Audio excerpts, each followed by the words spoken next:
Japan এশিয়ার গর্ব।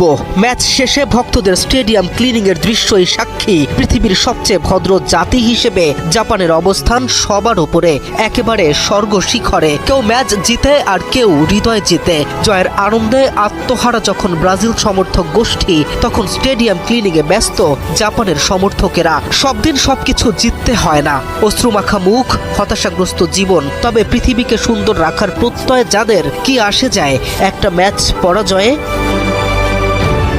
নেইমারের বেঞ্চে বসে কাটানোর দিনে ব্রাজিল পেয়েছে কাঙ্ক্ষিত জয়। ম্যাচের একেবারে শেষ মুহূর্তে গিয়ে অনেকটা ভাগ্যের লিখিত সমীকরণেই শেষ হাসি হেসেছে 5 বারের বিশ্ব চ্যাম্পিয়নেরা। 2-1 গোলের ব্যবধানে এই জয়ে পরের রাউন্ডে পৌঁছে গেছে হলুদিয়া পাখিরা। আর স্বপ্নভঙ্গ এশিয়ান জায়ান্ট জাপানের।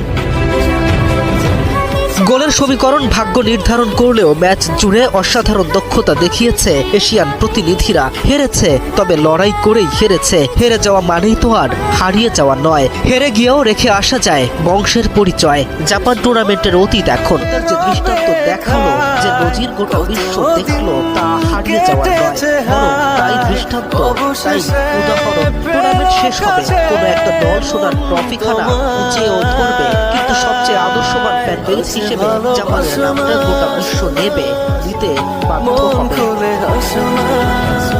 মানুষ হারিয়ে যায়, থেকে যায় তার কর্ম, ভাগ্য লিখন, জয় পরাজয়, আগমন বা প্রস্থান। কিছু চিহ্ন থেকে যায়, কিছু কাজ অবরুদ্ধ পায়। প্রথম বিশ্বের দেশগুলোর সামনে এশিয়ার মান উঁচুতে রাখার জন্য একটা ধন্যবাদ পেতেই পারে জাপান। কে রাফিল, নিউজ 24।